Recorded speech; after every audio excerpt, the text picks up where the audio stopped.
glad you're here. My name's Deb Lawrence, and I serve at Marion as Vice President General Counsel, and I'm the unofficial pre-Marion historian, so that's why I'm talking to you today.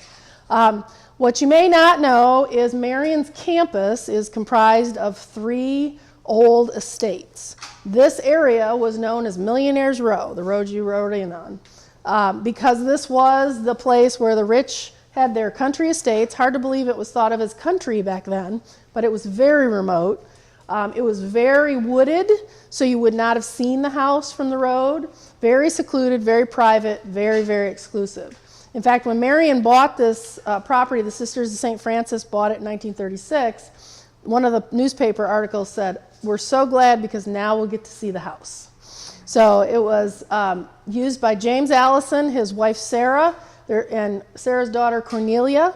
They started building it in about 1911, finished it in about 1914. So we just celebrated our centennial last year at a reputed cost of about $2 million, which was real money back then. So no expense spared literally, and all of the finest artisans and materials were shipped in from Europe.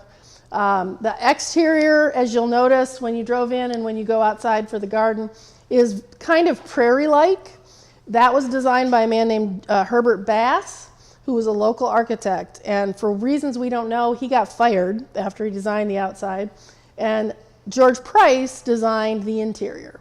And Mrs. Allison wanted it to be reflective of the Biltmore House in Asheville, which she loved, and they visited a couple of times as guests of George Vanderbilt. So the inside is very European, which doesn't match the outside, and probably was incredibly unusual for a Hoosier home at the time. And so you see the carvings everywhere. You'll see that they match the theme of each room. They were all hand done. You'll see marble. There's, I think, 5 or 6 different kinds of marble in the house. I'm not a marble expert. I can't tell you what they are, but you'll see the distinctive marble. I'm going to kind of give you a verbal tour, and then you're free to walk around on this floor and in the basement. So this is the grand foyer, of course. That's Indiana limestone there. There's a fireplace in almost every room. There was some version of central heating, but the fireplace was obviously a big deal, and they're all gas fireplaces because they were all terrified of fire. Mrs. Allison's favorite rooms are very light, very French, very female, as you'll see from the sitting room and the aviary. Mr. Allison's rooms are very man cave-like, dark wood. He's Germanic. There's all kinds of symbolism of, I don't know if it's real or made up, of what looks like Germanic, heraldic kind of stuff. In the library in particular, which is down the hall, and then downstairs in the billiard room, which is the first room you'll see, and then the card room, which I think is the most amazing room in the house, which has hand-painted wallpaper. You'll see 3 figures in the wallpaper, and that is allegedly Mr. Allison, Mr. Fisher, and Mr. Wheeler, 3 of the 4 founders of the Motor Speedway, as the 3 Musketeers. And their homes are the 3 estates. So this is Allison. The middle one, which there's nothing left of, is the Fisher estate, and then you'll see the exterior of the Wheeler estate at the end of your tour here. So behind me is the dining room, so you can go look at that.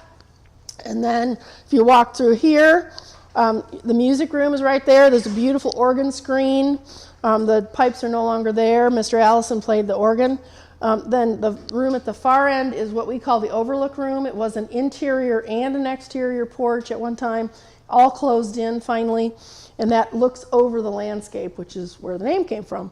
The library, as I mentioned, is down this hall and to the left. It's a beautiful room. The walls are actually or stamped leather with hand-painted gilding on it. Just beautiful. The fireplace is a rookwood fireplace, so make sure you take a look at that. The aviary, or the marble room, is a beautiful room with tropical bird carvings. Mrs. Allison kept tropical birds, and so that's the theme in there. And that was very, lots of ferns, lots of wicker, kind of what you would think of as a late Victorian type conservatory. And then if you go down the stairs in the aviary, you'll run into the billiard room and the card room. And then in the hallway, there's some historic photos that you can see of the house back in the day. And then when you're done wandering, you can go out the back door of the aviary and into the garden. And David will take you through the garden history, which is pretty extraordinary in and of itself. So I'm very happy to answer questions, but I'm going to invite you just to wander and see what you see and enjoy and have a great rest of your day.